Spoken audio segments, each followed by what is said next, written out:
And welcome to another edition of the Wake Up Late with Dougie show. I am your host, Dougie Almeida. Welcome to the show. It is Wednesday. God, it's Wednesday, February 23rd, something like that. Don't let the facts get in the way of a good story. Got a great show for you today. Going to mix two of my comedy scenes. For those of you who know me, I was living in Florida for many years and recently bought a home in Simpsonville, South Carolina area, and I've been part of this South Carolina comedy scene. So we got two guests. We got going back back to my Florida scene. Corey Cognac is with us today, and Shelly Baker from South Carolina area. Welcome, the two of you, to the show. What's up, Dougie? Hi. And you guys got to meet briefly. Yep. Hello, Shelly. Hello. We were trying to high five. Yeah, I'm learning. There we go. Yeah, there we go. Now, both comedians. Shelly, you and I just met moving here as I've been out in this comedy scene, and you're very gracious and very nice, of course. Everybody here in South Carolina is nice. Little too nice. I mean, I come from Florida where there's so many schmucks and assholes. Everybody, cuts you off. You turn your blinker on, people speed up. In South Carolina, you put your blinker on, people are like, go ahead.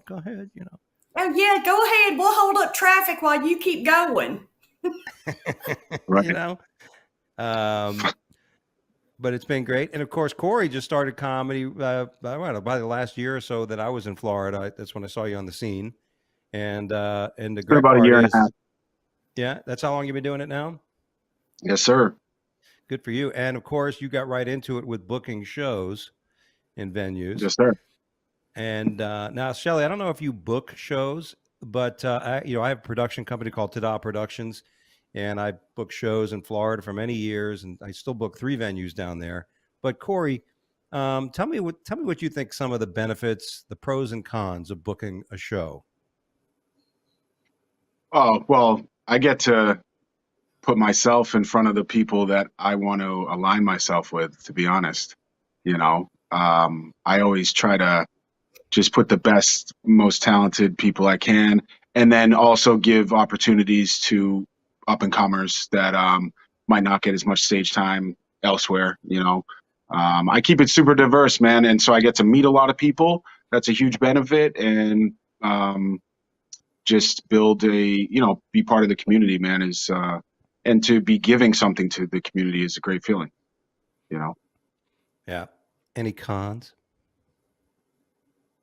I don't know, man. That's a great question. Maybe you haven't been doing it long enough. Maybe you haven't been booking the shows long enough. I mean, you haven't had somebody saying, how come I haven't been booked yet? How come I don't get booked yet? Sure. Yeah. Sure. And then there's only one person that I told why I couldn't book them. It's not like my place to give feedback to somebody. I feel like it's not my job, but this one guy kept asking me. So finally I told him why. And I was like, dude, I just can't have you at my venue talking about pedophilia. We're coming in hot, Dougie. We're talking about pedophilia, okay? Yeah. But like that. That's right. So I mean, and now that person doesn't talk to me. So I'm like, all right, I'm never doing that again.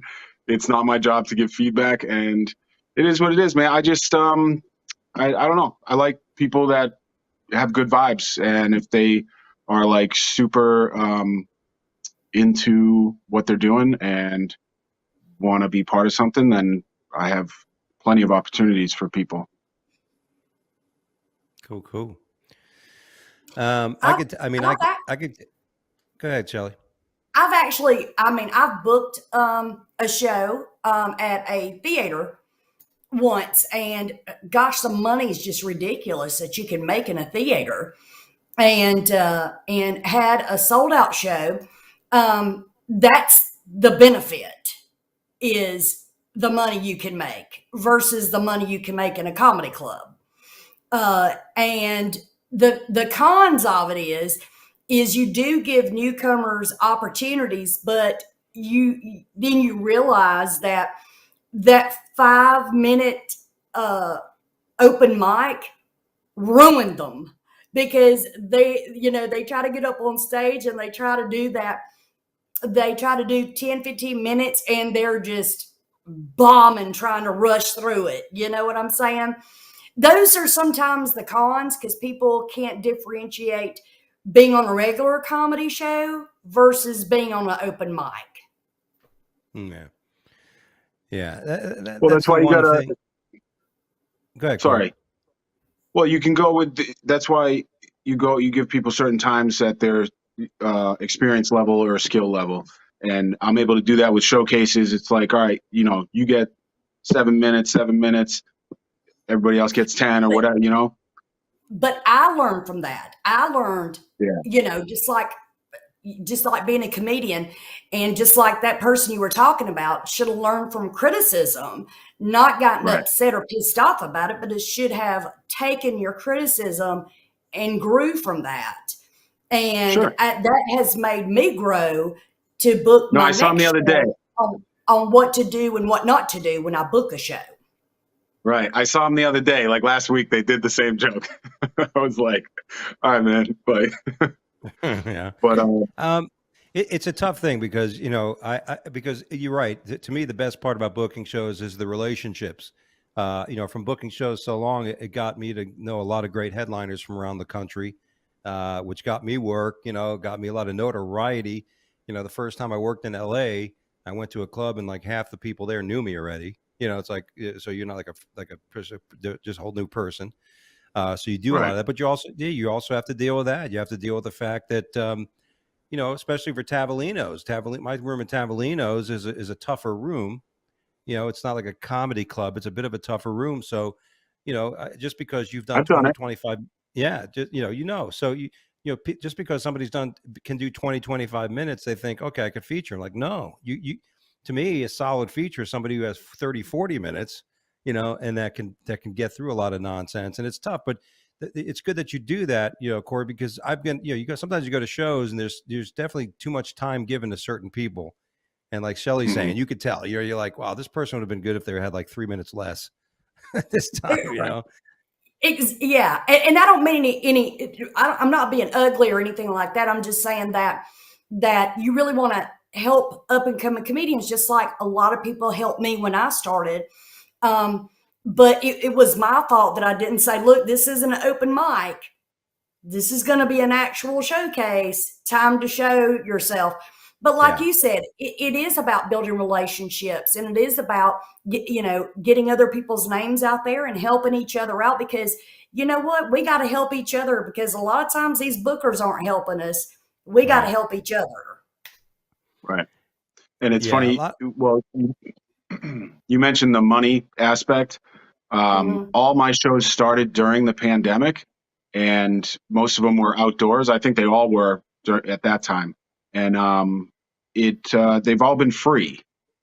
I mean, I have produced shows at the Improv and stuff for ticketed sales or whatever, but my shows are still outdoors and are still free to this day, and are still, I'm still like bringing brand new people in every time. It's kind of a cool thing. So it's never really been about the money. I just was starting comedy and I wanted to perform more, and so that's what it was.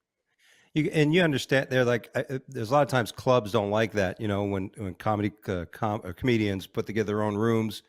And I remember as a comic, when I started doing it, I didn't understand. I'm like, we just need, can't wait around for a month for your open mic, or, wait around for you to call us to give us that host spot. You need to get up on Right. stage. We got to build the scene. And so that's what, as a comic, you think, but as a club owner, you have to also respect the fact that, first of all, they got a lot more skin in the game. They're paying the least, they're paying their employees. And it was true, because their biggest concern was that, somebody would go see a show put on by a comic, and it perhaps wasn't like some of those challenges, like putting somebody on. And, so somebody goes to see a show and they watch 4 comics all doing ass eating jokes. And then you're like, and then, somebody went to a comedy show and says, I'm never going to a comedy show again. I'm going to go bowling, and that could ruin the industry in a sense. So that, you respect that aspect of it, you learn that. So I was like, me, when I started doing shows, I was always about and I always did, I didn't want to do open mics and stuff. I always wanted to do a professional show. I thought, That's what I'm going to do. I'm a professional. I'm going to do a professional show. So it's definitely got it. And I guess I'll be doing one of your first shows when I come down in March. I think we're going to be What? cameras. Right, Are you going to come this time? I know it was so. Listen, we had that show in Miami, and notoriously, when there's a show in Miami, they say the start time is 9. You know, it's not starting until almost 10:30, 11 o'clock. 10. Yeah. We didn't get started that night, man. I just remember it was like, I guess I'm not going to make it down to West Palm. I was just giving you a shot. Yeah, no, it's awesome. Yeah, you have stuff like that. I won't mention the person's name, but I remember they were always begging me for a spot at Tavolino's, and I said, well, let me give you a guest spot, and do well. And the person comes there and they work on new material, and I go, what the fuck? This is a pro show, man. This is not about new material. And then the person asked the headliner. I was walking over to the headliner. He was talking to the headliner, like, hey, do you use new material when you're on stage? And I told him, I said, dude, that's a professional. You're not a professional. Don't put yourself in that league. So at any rate, well, that's good, man. It's good that we got things going there. And we had shows all canceled again in March. I had one of my Isla Morada shows canceled is on the 20th now. And it's like, when people close stuff, I think like there's still stuff going on. You're in Florida. There's rooms going on, right? There's people showing up at shows. Oh yeah. Cool. I've pretty much, had no empty seats in my last 10 shows. I know that sounds, That's amazing. That sounds, but it's true. It's been busy as shit down here. Yeah, it's there's no COVID down in Florida, as they say. I don't know how many comics go up there, come from outside Florida and go, there's no COVID here. Like 18. I'm coming to Florida in April to Palm Coast, Florida. Right. Yeah, I got a show up there. Palm Coast is just south of St. Augustine area. Right. So it's up there. It's like 3 hours or so north of where you're at, Palm Beach area. Yeah. Right. Who's that show with, Shelley? What venue? Christy B. Oh, Christy. Yeah, cool. Yeah, she got the shows up there. She got me hooked up with a comedian in Tennessee. And that was an interesting night with Chris Kattan. Oh yeah. Oh, you're at that show with Chris. Yeah, right. I was a feature for Chris Kattan. Yeah. That's interesting. How did? Oh, okay. I could tell you're not going to want to talk about it. We're not going to. That sounds awesome. The bus. We're not going to talk about go well? I've heard, like, I worked with somebody once. I've said this before, so I'll tell the story. Tim Meadows, right? From Saturday Night Live, at a comedy club once where I was hosting, and Frank Del Pizzo, longtime comic, was featuring. And the club owner says, "Okay, Doug, you're going to do 30 minutes." I'm like, "Wow, okay." That's a host, and so Frank, you're going to do 40 minutes, and the headliner's going to do 25. We were like, "What the fuck?" And then, but he's getting all the money. And after the show, people came up to us and were like, "What the fuck was that?" It was horrible. And not everybody who is a comedic actor can pull off stage, doing stand-ups. Let's say sometimes, but we've seen that, right? You've seen people that have, let's say, following, whether it's TikTok, social media following and stuff, that are horrible on stage. And then there's those, like I work with John Christ. And before I hosted for him at the Greenville Comedy Zone, somebody says, "Oh, that guy's an internet guy." And after the first show, I said, "This guy's funny as shit, man. This guy's an internet guy, but he's also funny as shit." So he packs a room and he's funny. So don't label everybody the same way. That's the one that does the fake news. I think so. Yeah, he's got a lot of videos like that. Like he'll I've seen him do one. The only one I think video saw him was he goes out and does like a traffic report. Yeah, he's out there. He's like, "Look, there's cars." Well, you think it's real. People think it's real, and yeah. Now I get that a lot on social media, and you're pretty active. You're pretty active, Shelley, on social media. You're a big TikToker. Yeah, I've got almost 1 million followers, but what? I mean, yeah, but a lot of people they see me on TikTok, then they see my stand-up comedy, and they're like, "Yeah, your stand-up comedy is like nothing like your TikTok," and I'm like, "It's not supposed to be." I'm a stand-up comedian. I do TikTok for fun. It's interesting because it's interesting because I think I got like 222 followers on TikTok, and uh, I got you know, about 400. Yeah. nice. It's amazing. A good buddy of mine just recently he had like a video that had like 1,700 views or something like that, and all of a sudden it went to like 1 million, and now he went from Wow. like 15,000 followers to 150,000 followers. Brandon Rainwater, very funny comic here from our area, who opens for Ginger Billy, right? Recently, and he had a little seminar on it, on social media. So the first thing I did was I started pushing people from my Facebook page. Look, no more comedy on my Facebook page. It's all going to be on my fan page. So if you want to watch that shit, go there. So now every once in a while, I want to put something on my personal page where I have 5,000 friends.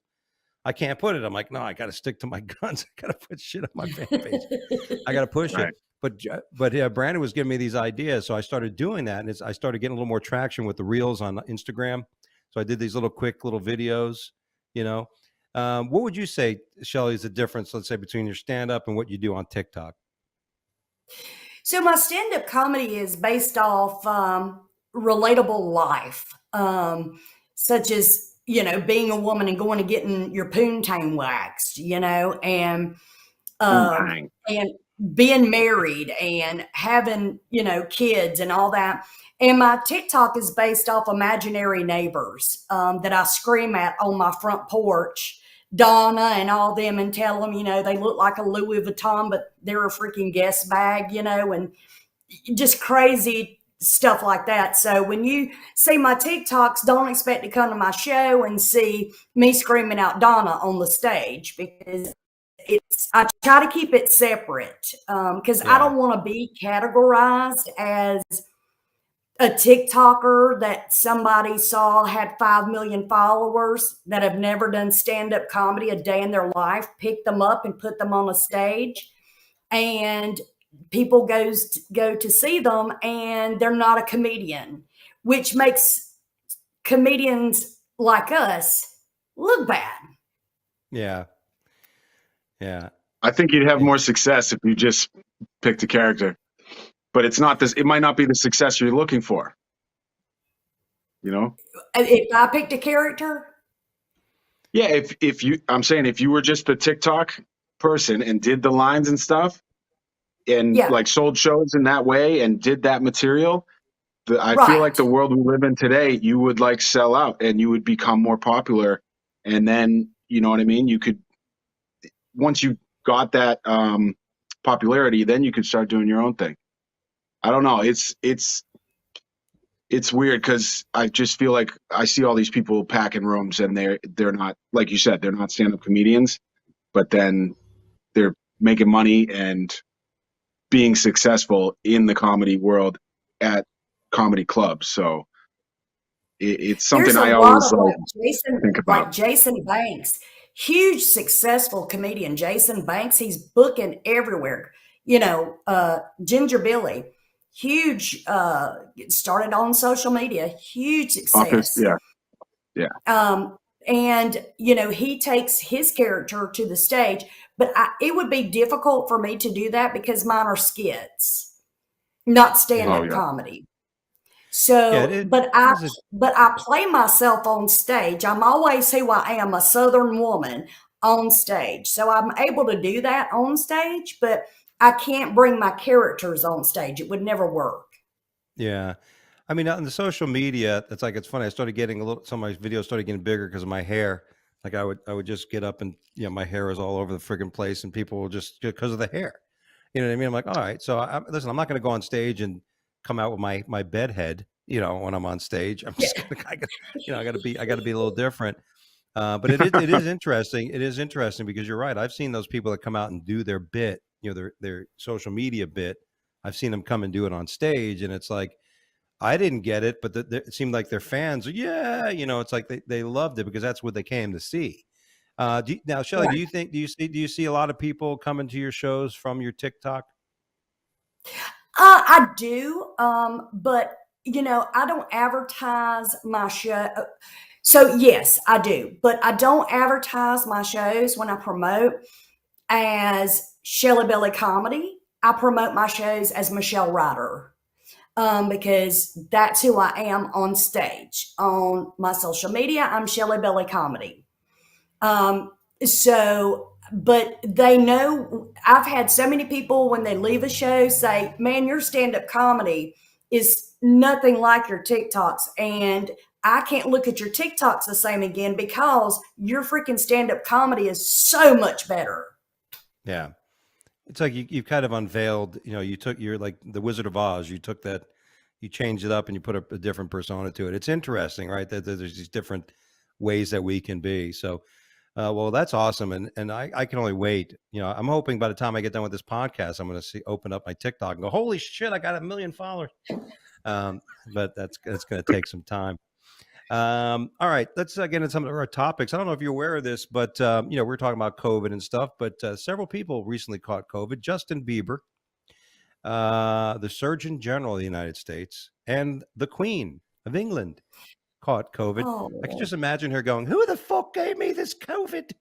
It was probably that fat guy Dougie who was sweating at the party. Anything to do with English accent. I see what you did there. Yeah, I actually tried that at an open mic last night. I was like, who the fuck was probably that Merkel? It was Meghan Merkel. Right. Yeah. The darky. I had that experience. In my own family because I caught it when I was in Florida in December. And because I'm not vaccinated and because I'm on the road and I was the one who supposedly brought it to the family. That's why I was telling you about guilt. My whole family was like, it was you. I'm like, how do you know it was me? How do we know it wasn't two people? You know what I mean? It's amazing to me that the minute somebody catches COVID, they feel like they've done something wrong. And it's not, I mean, you could be sitting in a bubble all day and night and you walk out 1 minute and you can catch it. So, it's just amazing. Have you guys ever experienced anything like that? Yeah, I got it. I had symptoms, and my girl and my daughter, we all had symptoms I think it was 2 days before Christmas. And then, yeah, man, we had it. So, what was the question? Let me ask you, now, did you go to the party? Were you at the improv party? No. Okay. That's why I stopped myself, because I didn't know if you wanted to get into that or not. So my bad. I did have symptoms, and that's why I didn't go to the party. Yeah. So. Yeah, otherwise people would be blaming you. I know. So I'm so thankful. I was very upset that I wasn't going. I had already produced shows at the Improv. I wanted to be with everyone there, and I was upset. And I just, but we were sick, man. So I was like, yeah, I can't pull this off. So the first person who said it was Renee, the owner of the Improv. She said that she was sick, and everybody went, oh, and then I won't mention the person, but they said, oh, she probably gave us COVID. I'm like, just because she's the first person who said that she got it does not mean this isn't like farting. Whoever smelt it dealt it. You know what I'm saying? This is, it's like people just trying to put together a piece of fucking puzzle that, they have no idea. And I'm like, how do you know? I mean, because, I obviously I caught it after. I don't know if I caught it then or when, I don't have any fucking idea. And I definitely don't have an idea who I caught it from. I mean, again, it's not like herpes, or AIDS, or some shit like that, where there's an act that you have to do. There has to be some reason to think that a person gave it to you. And but it's just amazing. And the Surgeon General, that's what he said. He realized, he goes, wow, he goes, as careful as we are, I'm the Surgeon General, I still caught it. And, there's too many people out there, treating people who catch it as irresponsible, like they did something wrong. Or, or they're just like, they're just like reckless, and that kind of shit. So I thought it was interesting that Justin Bieber, Surgeon General, and the Queen all caught it together. They were probably all sharing a bottle of soda. That's right. Drinking, but it's okay to go to the Super Bowl. Right. It's okay to go to Super Bowl. Yeah. Absolutely. Well, speaking of Super Bowl, now you're married. Corey's married, and of course, Shelly, you're married. Met your husband. Oh, you're not married? No, Corey. Oh, you no, got a girl, and you got family. Yeah, but you're not married. Yeah. Okay. Well, let's ask why this is. Oh, it's complicated. Is it complicated? Uh-oh, it's complicated. Oh, Well, hell. oh no, Uh, hold on. Nothing about my relationship is, but I'm saying that my girlfriend, that's not her kid. That's all I mean. My bad. Okay. Gotcha. This is your child. Yeah. I'm gonna get to okay.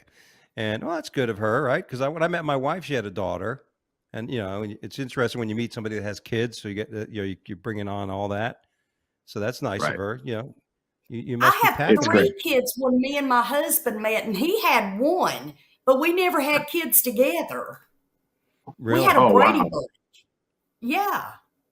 That's cool. Well, that's good. That's good. Well, here's the thing.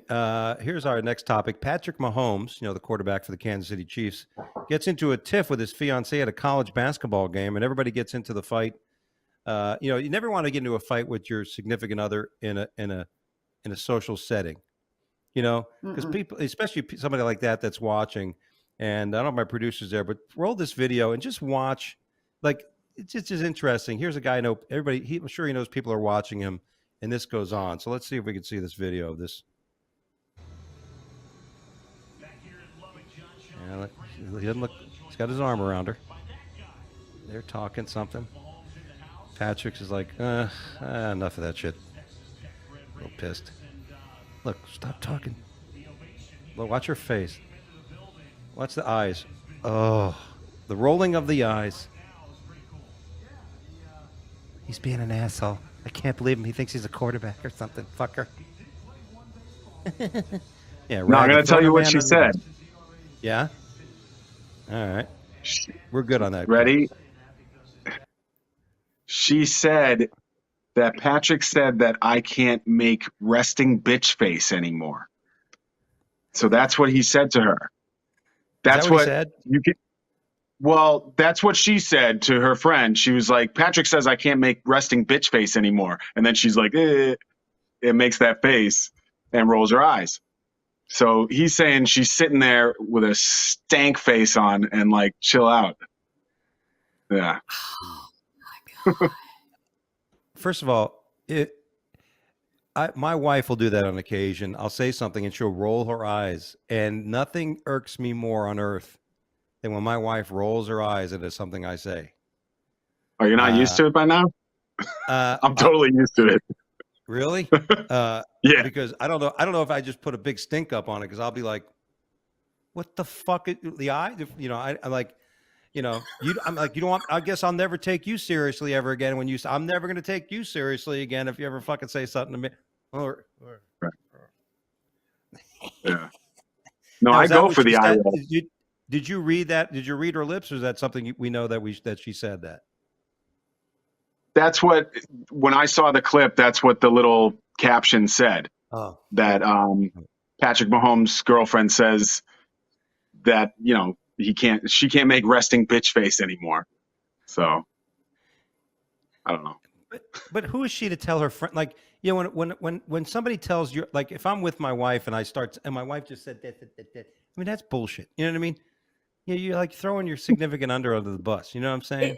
That's immaturity. It's immaturity is what that is. Because when I get mad at my husband or he says something that I don't like, I do the deep, shallow breath. Yeah. My eyes have rolled so much from having 4 children. I can't roll the sumbitches no more.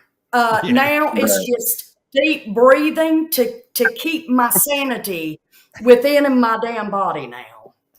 Yeah. Right. And my husband goes, when I take the deep breath, he'll say, "Oh, hell, she's mad." I'm like, don't you start no shit, won't be no shit. I think I do that. I think I know what you're talking about. Like, if I get pissed, I'll be like, have yeah, like I'm moments tired of your shit kind of deep breath. Yeah, I gotcha. I'm done. I'm over it. You got anything like that, Corey? Yeah, I'll just be like, hey, can you stop using resting bitch face, please? Yeah, just right to the point. Oh man, the rolling. You're right though. That wasn't. She took that. This came off very immature. Like, oh, he tells me I can't. He's the fucking quarterback. He's the man. He can tell you whatever he wants. That's the way it is. You know what I'm saying? Well, once a trophy wife, it's like, like act right, man. At least be happy when we're out in public. Yeah, don't embarrass me, bitch. I'm not saying I do that at all. But I've always been big about that. Like, you know what I mean? I hate when, like, if you like, you don't want other people to know your shit. Like I was saying earlier, like we've been in the mall or something like that. And my wife would say something in front of the people. I'm like, what the fuck? I said, you want me to start telling everybody here all the shit you did all day? That's why I'm in this fucking mood. Right. It's just weird. And I don't know if it's me. I mean, who am I? I'm no, who am I? I'm no, George Clooney, but is she really good looking enough for him? I don't think so. I wasn't going to say that. Thank you. Yeah. She is not, honey, she's not the prettiest piece of straw in the barn, okay? No, she looks like she should be dating the punter.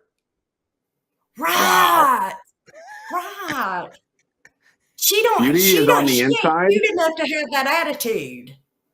Yeah. I don't like how you guys are judging her right now, okay? Beauty's on the inside, and maybe she's a brain surgeon. So never judge. Maybe she's not. See? And you wish that she was. That's why she's with a damn NFL player. Yeah. Her dad owns like JCPenney. Yeah. Yeah, exactly. Yeah. Meanwhile, she has 10 million followers on TikTok. Yeah, exactly. Yeah, I just got a weird vibe from that. I looked at her, I go, she's not that. I mean, it's not like Mahomes is a great she's looking cute, dude either. Though. She's cute. She's all right. She doesn't look like a trophy girlfriend. She's cute though. She's a solid 6.5, 7 at best. Especially to have that attitude. She should know better. She really should. I mean, Patrick Mahomes should tell her, hey, listen, I'm going to bench you. I'm going to say, that's his fiance. He's not married yet. He didn't marry her yet, right? He didn't marry her yet. That's a good, hopefully she's on that trial basis, Yeah. He can still snatch that ring off her damn finger in a second. Absolutely. Speaking of bad harm, relationships. No foul. Get it? Speaking of bad. Yeah. I'm surprised he didn't throw a fucking flag up. Speaking of bad relationships, Kanye West is not handling his breakup well. He just can't get away from his Kardashian girlfriend. Have you guys ever had a bad breakup?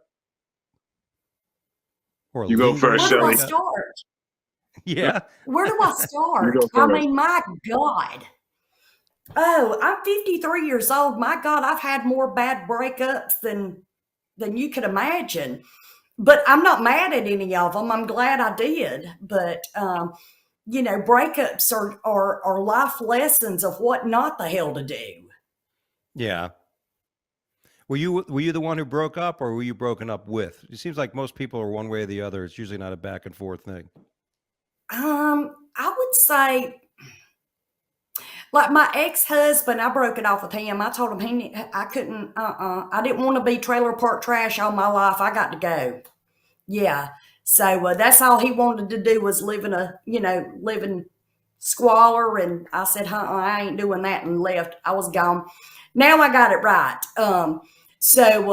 Yeah. But then I've been broke up with too, because, being a mom of 3 kids, guys want to get in there. Once they get it, they gone. Yeah. Of course. You know what I'm saying? I'm being honest. She's got 3 kids. Yeah, I'm only banging the shit out of her, and then we get the fuck out of there. Yeah, that's okay. That was all right. Oh, yeah, no complaints. No complaints on your end. You're like, I didn't want you anyway. I got mine too. I walked away a free woman. I was okay with that. Right. How about you, Corey? There's a way to be a whore about it and a way not to be a whore about it. I wasn't a whore about it. Right. All right. Speaking of whores, you guys want to talk about my exes? Yeah, let's talk about your 4 exes. Let's hear all about it. Give us the dirt. Well, I talk about my past relationships a lot in my stand-up and stuff. So I don't know, but I don't know, man. I got baby mama drama still. My daughter's only 5. We broke up like 3 years ago, and it's just stuff I deal with on literally a daily basis. and nobody wants to see me not succeed more than. Oh, really? I mean, it is what it is. I can fucking talk about it. It's my life. And, now with my new girl, like it's, I'm noticing, things are getting, worse on that end. So it is what it is, man. So yeah, you want to talk about bad breakups? I'm still going through it, man. Oh, it's got to be tough when you had a child with somebody, and then after it's definitely makes it harder. Can only imagine. I know. I was never a good breaker upper. I would always mess around until I got caught or something, and then I'd be broken up with. Like I was the guy who showed up to school with a hickey on my neck, trying to hide it with the collar, and then I was never good at breaking up. I was never good at being able to, I mean, Well, I could tell things a were comic. different in 1965, right? Yeah, exactly. And that's all we have time for Corey, everybody. Thanks for joining.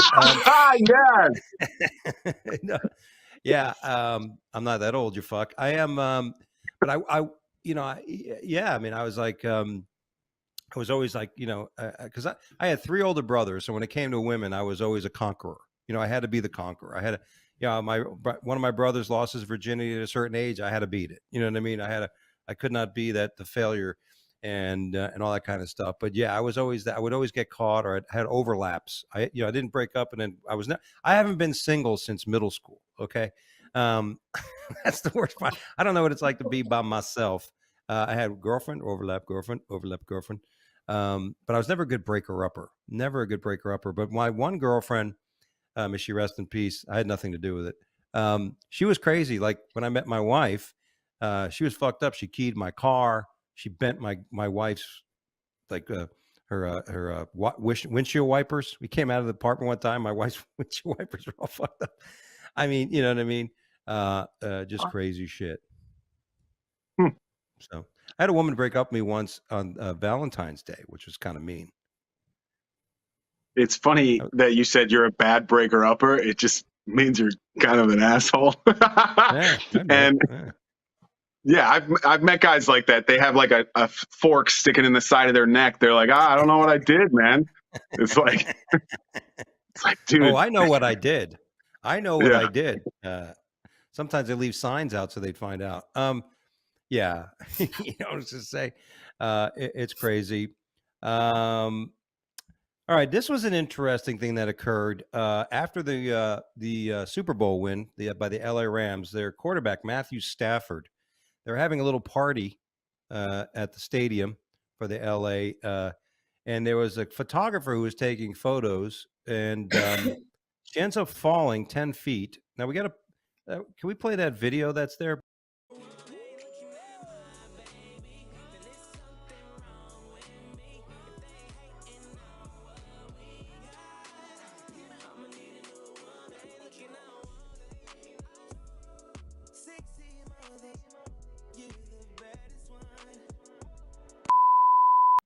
He's sitting there with a glass of water or something drinking, and the woman's taking a photo, and all of a sudden she disappears. She just slides down. And so she just falls. And Matthew Stafford, most people, if you see a person fall 10 feet, like you're like, oh, fuck, what the fuck? He was like, oh, get out of here. He fucking turned around and walked away. And his wife was like, what about this fucking chick? Just fell 10 feet. That was taking he didn't give a shit, man. Yeah. And did you guys see, I thought we were going to have it, but you guys didn't see that video? Did you seen that, Corey? I watched it. Yeah. I don't know. He looks like a real douche. He literally was like, oh, and then just turns around and walks away. I don't know. He's definitely a douche. Does he have kids? Do you know if he has kids? Question. That's a good question. Because he doesn't seem like he doesn't have compassion for somebody who would, right? Exactly. So yeah, for people that don't have kids, they don't always react to shit like that in the same way, I guess. But he definitely looks like a douche. But not to give him an excuse, but he had just won the Super Bowl, and there's tons of reporters. It's like being at the prom or something, right? Where something crazy happens, you just don't want to be a part of it. It's like, I'm just trying to do this thing. So I get that too, but yeah, he looked like a huge douche. Yeah, I hear what Fracture you're his saying. Like spine. the LA Rams were paying for her medical bills and stuff. Good. And yeah, yeah, but you're right. I think you're right. He just saw what happened and go, oh fuck, let's move over here. I don't want to be part of this shit. He didn't want to Right. be part of the drama. I mean, to me, he looked guilty, like he pushed her. He fucking no more pictures, bitch. And, No. No, but that wasn't it. What are you gonna do? Anyway, it's time for the news as a joke, everybody. This is where we bring up stories from around the world. We read the headlines, and of course, if we have to, the stories themselves. And as comedians, it's our job to make fun of these stories. Quicks, jokes, commentary, whatever you want to do. Now, I don't know how funny this story is, but I just laughed because once I started reading it, it was kind of funny. I was sorry, it was the wrong one there. All right. Former Louisiana, a former Louisiana teacher admits feeding her students sperm-laced cupcakes. This is bleach flavor. The former Louisiana middle school teacher has been sentenced to 40 years behind bars after admitting she fed students cupcakes laced with the sperm of her ex-husband. And he's an ex-sheriff lieutenant. What was a supermarket out of frosting? It looks like frosting. Cynthia Perkins, 36, was sentenced Friday to 40 years of hard labor. Jesus Christ. Just for putting cum in a cupcake? Although I guess what happened was... Well, at least she don't have to worry about the hard labor since, she gave it away. I mean, she don't have to worry about getting pregnant. I look at it. Yeah. No labor for her. The kids ate the babies. Right. Why aren't we talking about all the hard labor that put into making those cupcakes? That was hard for her. Yeah, that guy had to come up with the frosting, as you say. Right. Her ex-husband was the one, and I guess he had taken photos of this youngster, and he had sex with a youngster and all kinds of stuff. But yeah, he was an ex-SWAT member, so I guess he was just bored. You want us to make jokes about that? Yeah, you got to be professional here, man. Yeah, well, I think sperm one's good. I can do, but the other, yeah, man. What isn't funny about cum-laced cupcakes? That's right. Did they say a great story? What's that? Did they say why? No, they just did that. She was a teacher. She brought students back. He was banging a young student and took photos. And they had pornography. They're a freaky couple. No. Yeah. This is a different story. A married couple living in separate New York City apartments say it's done wonders for their relationship. Yeah, because now I could bang my girlfriend without my wife knowing. Yeah, this is a story about a couple. They got married because they're from I guess she said her Asian, Northeastern, South Asian background. They got married. Things were a little boring, so they ended up deciding to get separate apartments. And now they date 2 or 3 times a week. And she's all excited because now it's date night. And so she says it helps the relationship that they live apart. I'm at the point where I may sleep in another room, an extra, because I snore. My wife's getting pissed sometimes. So sometimes I may sleep in the other room just so she can get a night's sleep. And I got to tell you, it's fucking nice to have your own bed, man. I mean, I don't know about you guys. I'm not a cuddler. Are you guys cuddlers with your mates? Do you guys hold each other and shit? Oh, dude, I'm on it. I am in there. Yeah. And I want to be the little spoon too, bro. Spoon me. Yeah, no, I'm all about it. Let's do this. That's amazing. My wife and I are we're at the opposite ends of the bed. I roll to the right, she rolls to the left. You can land a plane in between us. I'm not I wake up, I'll go over and say hi, kiss. But in the middle of the night, get the fuck away from me. That's our doggy space between me and my husband. Yeah. We got 2 dogs right in the middle of us. Oh yeah. Oh, wow. My old dog used to be like that. The dog that passed away, my little boy Player. I called him the cock blocker because every time we get in the bed, he'd jump in the bed, and we couldn't. You can't make love with that dog around. That's Dude, what my husband says. He said Roscoe's a cock blocker. He said, "You bastard cock blocking son of a bitch." Yeah. My daughter will wake up in the middle of the night and sneak into my room and get in between us. And so I think I'm cuddling. I'm not. I'm cuddling with my daughter. You better make sure you better not. Yeah, no, I know that sounded bad. It's ridiculous. You want to edit that out, bro? Yeah. We get it. You but listen, it's your daughter. You can love your daughter. Like, who was it? Was it Tom Brady who was getting shit years ago because he kissed his son on the lips? And people are like, why is he kissing his son on the lips? This is his fucking son, man. You know what I mean? It's his boy. Why wouldn't he? You know what I mean? I have 3 daughters, and me and my oldest daughter, we hold hands walking. Even now, we hold hands walking. Well, would you kiss your daughters on the lips? Sure. I mean, just a quick. Right. But I mean, I wouldn't do a stranger that way. But my child, I don't know. It sounds like you have, though. No. Start for enough money, $20 is $20, Exactly. Yeah, really. If you want to pay to see it, I'll show you. Yeah, do it. So you're saying, Corey, if you had a son, you would never kiss him on the lips? Nah, man. Nah. Yeah. He's a man. You want to make sure. Well, it sets the wrong precedence. It's Well, some people say it's like it's a bit homophobic. Like, you want at least have your son. Hey, I'm your dad. I can kiss you on the lips. You're my son. I'm not your school teacher. I'm not your I'm not your Olympic. Now, I wouldn't kiss my son on the lips. No? I kiss my son on the cheek. No, Okay. Yeah. Yeah, I don't kiss my mom on the lips. Yeah, I do. I kiss your mom on the lips all the time. That was a good one. Just trying. Don't you laugh so hard at that, Shelly. Okay, you're next. All right. Just kidding. I'm ready for it. I'm ready. I know Dougie. I know how he is. I'm ready. I've been sitting here prepared for anything. I'm prepared for anything. That's great.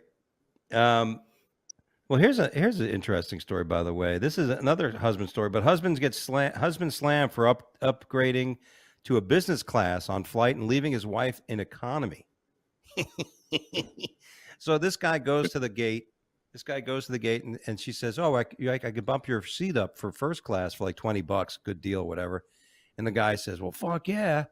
He forgets that he's traveling with his wife.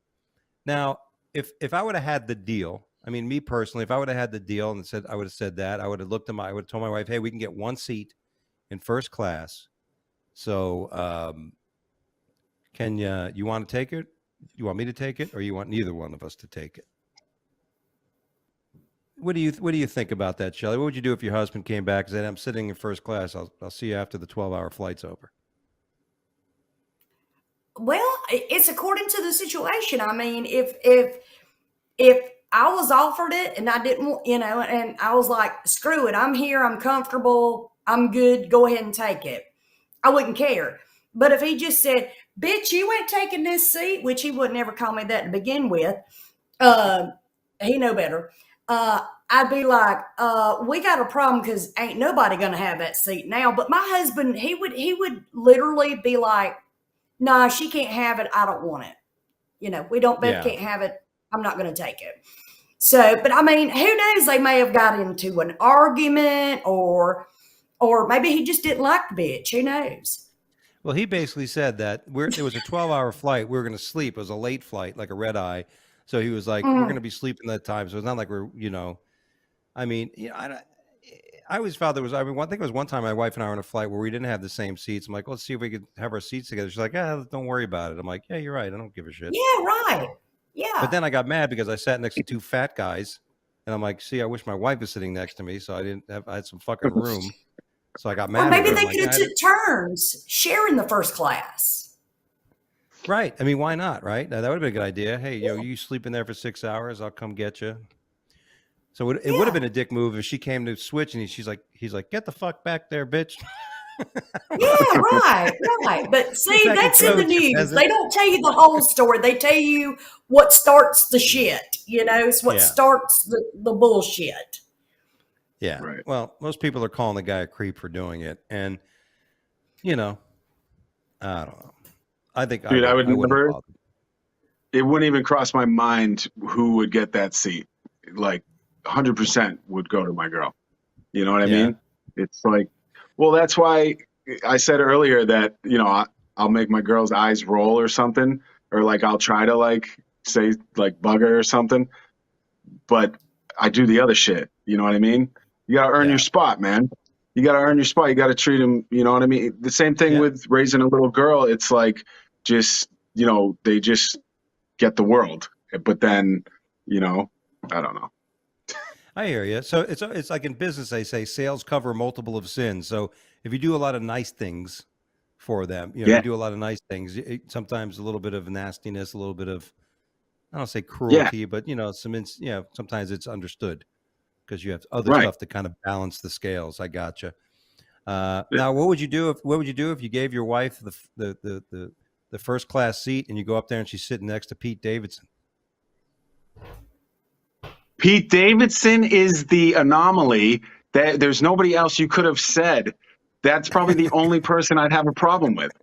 How did you Exactly. say the one person that would make me say? You could have said anyone. You could have said David Beckham or Brad Pitt, and I would be like, man. But Pete Davidson, bro, come on. He's Kid's going to be banging her unstoppable. before the end of the flight. He's Listen, going to be banging your wife. He's going to be banging your girl. listen. Pete Davidson. Chuck Norris takes tips from Pete Davidson. Okay, Pete Davidson taught Chuck Norris how to fight. All right. I don't know who that is. You don't know who Pete Davidson is? On Saturday Night Live, No. he's with Khloe Kardashian, or one of the Kardashians, the main one now. But he was with him. Ariana what's her name? Ariana Grande. Grande. Whatever. He's been with like 10 hot fucking chicks, and he looks like somebody you see in a haunted mansion.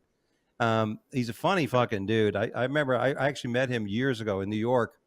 Before he made it big, and he was like 18 at the time. I said, this kid's fucking funny as hell, at the Broadway Comedy Club when I was there one time. And but yeah, this guy's just banging everything. It's amazing. So if it was Pete Davidson, you'd say, bitch, give me my seat back. I'm sit next to this whoremonger.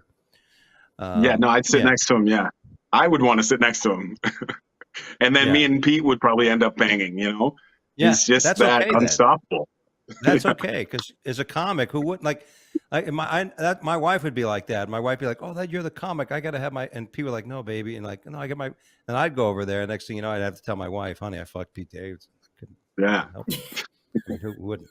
I understand why all these women do it now. He's got that big dick energy. Speaking of big dick energy, police say a teen delivery boy coerced into sex acts in Miami Beach apartment. Now, you probably can't tell by this, but here's a guy who delivers some pizza to this woman, supposedly a woman. Turns out that she's transgender, and she's doing whippets when the pizza guy gets there. And I guess he partaked in some drugs with her, and probably didn't realize, he's a young lad, so he probably didn't realize that she probably had balls. And then they get a little high and they have some sex acts. And then he must have realized it, because when he got home, he told his mom. Now, I never went home and told my mom I had sex with anybody. It's like I went home, Mom, guess what I just did? I think he only told his mom because she was trans, and he probably was embarrassed. He didn't know what the fuck to do. The police go back and arrest her. She's like 30-something years old, 40 years old, and she's banging the delivery boy. How old is he? 17. Oh, that's At lunch. underage. Yeah.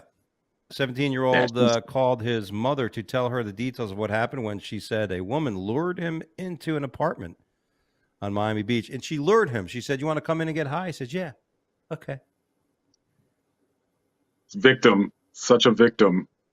I delivered pizza when I was in college, and that happened to me once. a woman, a real woman, not a trans. And Right. yeah, it came to the door in the old lingerie and everything, and I was like, wow. And I even said that. I go, wow. And like, oh, you like? And she turned around and everything. She goes, yeah, do you want a slice? I go, yeah, of course I want a slice. Well, the pizza too. And I got in a lot of trouble. I got in a lot of trouble because I showed up an hour later back at the Oh, pizzeria. wow. And Wow. boy, that was nice.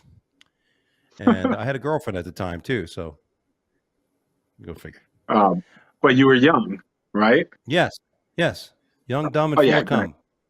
you got to take that opportunity. Yeah. Right? When That's you're young, it doesn't matter. You're not going to pass that shit up. every time. Yep. I've been Shelley, missing out on those opportunities for over 10 years now. What was the craziest thing you did when you were young, Corey? With sex? Anything. Or just the craziest thing overall? Yeah, anything. Well, I got suspended, and I think about this sometimes because now I do stand-up comedy. I got on the intercom at high school, and I got suspended for going on there. Like I had already got sent.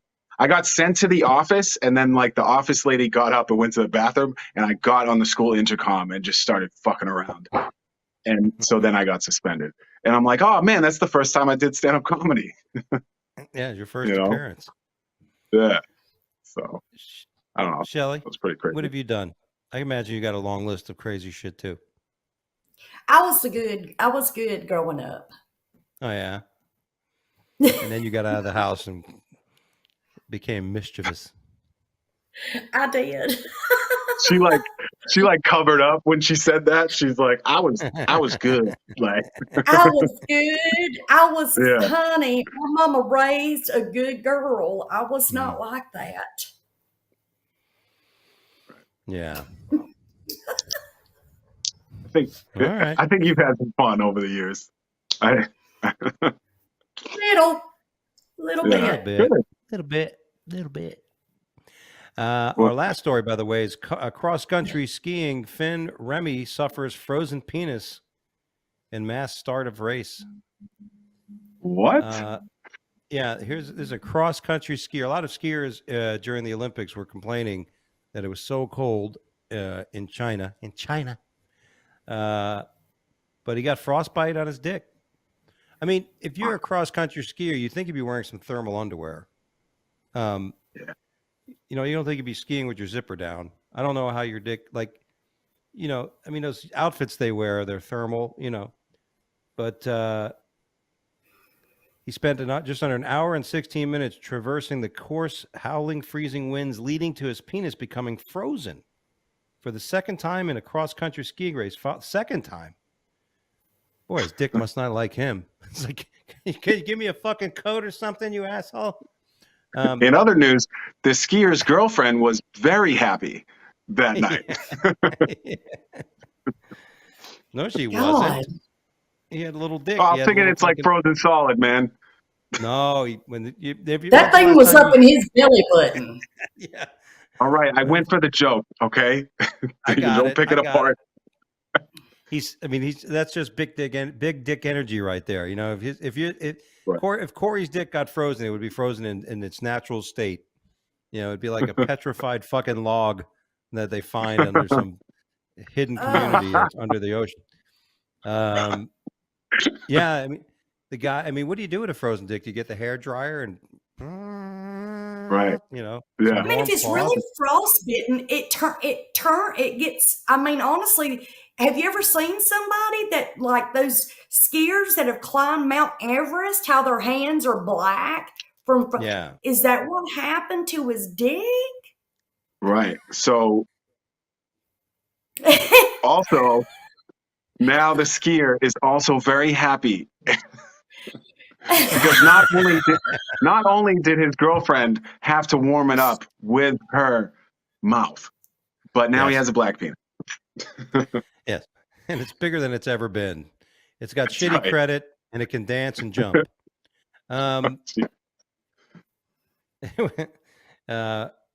Organizers worry about frostbite during they worried people were going to get frostbite. It was so cold. Thin suits and underlayers worn by racers, as well as plasters to cover their faces. Yeah, a little protection. Well, I don't know about that. I mean, you definitely need to get some thermal underwear. I'm living up here. I'm getting used to the cold. We had a big snow up here, as Shelley knows. We had a big snow a few weeks ago. It was a big enough snow where my mother-in-law didn't want to move up here anymore. Thank God the snow. And yeah, it was amazing.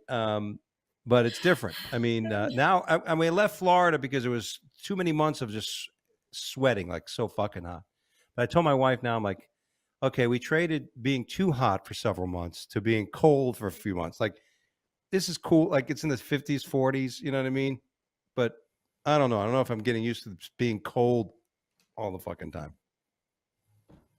It'll warm up soon. Don't worry. It'll warm up soon. As long as my dick doesn't freeze. Right. Guess I don't know. It But could be the best thing for you, baby. Yeah, big But wouldn't fucking you frozen think dick. that the Olympics would have somebody there to go, look, it's cold enough to freeze your dick out here. We need to put Right. some extra shit around your dick out here. Yeah. Yeah. Well, I mean, wouldn't you want to sue the people that was responsible for keeping every part of your body warm? Yeah. If So only you're we saying could the find Olympics- something. So you're saying the Olympics needed a fluffer, like a warmer fluffer. They need a fluffer. They need That's what I was somebody to saying, fluff yeah. it up and make sure it's wrapped up. They need a little crocheted hat for it. A Right. little crocheted hat for it. Give a little They're like, mittens. here, I made this for you. Roll it on. Roll it on. Right. It's a little rubber wind jacket. Yeah, Yeah. it's an Sailed elongated ski cap. Yeah. Yeah, It's it's a like a little dick ski sock. cap. You just roll it down, little dick sock. Yeah. And now, It's but the guy from My Pillow. Now my dick sock. It'll be the best dick sock you've ever owned. Oh my God, I was going to talk about it. Like genius. That show. I mean, I was watching the news last night because what's going to happen with Ukraine and everything, and I started saying, God, this fucking poor guy, Mike Lindell. He gets on his commercials now, and he's like, thanks to cancel culture, My Pillow is not being sold in stores. People are stealing. Even China is trying to steal My Pillow. Bitch, no one's stealing that fucking pillow. It's a piece of shit, that pillow. Anyway, it is. I don't know about this. Yeah, everybody I've ever talked to that bought the pillow said it's horrible. So The reason it's my pillow is because you don't want nobody else to own that shit. That's why it's your pillow. Yeah, you keep it, bitch. And now he's making mattress covers too with this shit. He's got slippers. He's got fucking slippers now. I guarantee Shut these will be the up. best slippers you ever own. Yeah. Well, there you go. Well, everybody, that's all the time we have here on the Wake Up Late with Dougie show. Oh, I'd like to man. thank Shelley and Corey for joining us today on the show. That's all. Thank you. I know, That's it, right? just- Thank you, Dougie. Good to Thank have you you. guys. And let's share. So, what's coming up, Shelley? Anything coming up you want to plug on here? Yes, I'm going to be in Summerville, South Carolina, the 26th of April. Or excuse me, the 26th of March. I'll have two shows, an early show and a late show. You can actually go onto my website real easy, ShelleyBellyComedy.com, and you can just go there and get tickets to wherever I'm going to be, and I'll be posting more shows here soon. Very good. Corey? Well, if you go to my company's Intrepid Events, I got a bunch of stuff coming up in South Florida right here on this Thursday, the 24th. Oh, tomorrow, I guess, right? At the OG Del Rey. It's going to be the first night. We're trying a brand new venue. It's a gorgeous spot with outdoor and indoor seating. And but then Fatfish Blue in Orlando, producing a show with me and Hennessy Williams. We're calling it the Poor Decisions Showcase, Comedy Showcase. Really excited for that. That's on March 11th in Orlando at Fatfish Blue, right next to the Orlando Improv. So, yeah, Well, man. that's in there. That's the room that's in the Orlando Improv. And that little where Right. they do their open mics. Yeah, it's a good stage. Nice room. Cool. Cool. Very Yeah, cool. man. By the way, this Friday I'll be at the I forgot the name of it. I think it's sold out, so it doesn't matter. The distillery. Palmetto in, Distillery in Anderson, Palmetto South Distillery in Carolina. Anderson. Thank you very much. It's sold out already. For Saturday, I'm going to be in Rockingham, North Carolina, headlining the Double Visions club out there. So go there. And I'll be in Florida March 23rd at Tavolino's, our first show back after COVID with myself. Bear Webb is our feature, and Steve Marshall will be headlining the show. Go to DougieAlmeida.com for more dates. Besides from that, thanks for being on the show, you too. Shelly, I'll be seeing you. I don't know if you'll be at the open mic this Thursday, but I'll be there at the Greenville Comedy Zone as well. Corey, I'll see you in a few weeks in March. Yeah, man. And, March 18th. We can't plug our show. That's right. Go ahead. March 18th. If you're in West Palm Beach. Grandview Public Market. Dougie Almeida is going to close out the show. It's a gorgeous outdoor venue with $20 all you can drink drinks all night, bottomless drinks. It's a kick-ass time. It's a fucking party. There you go. Can't wait. Yeah, man. Fucking all you can drink. Well, that's it. Thanks for joining us, guys. And for the rest of us here at the Wake Up Late with Dougie show, thank you so much for joining us. We'll be back next week with an all-new show. Don't forget to follow us on Twitter at Wake Up Dougie and on Instagram at the Wake Up Late with Dougie show. And, of course, go to our fan page on Facebook at the Wake Up Late with Dougie show. Like us. And, of course, subscribe to our YouTube channel.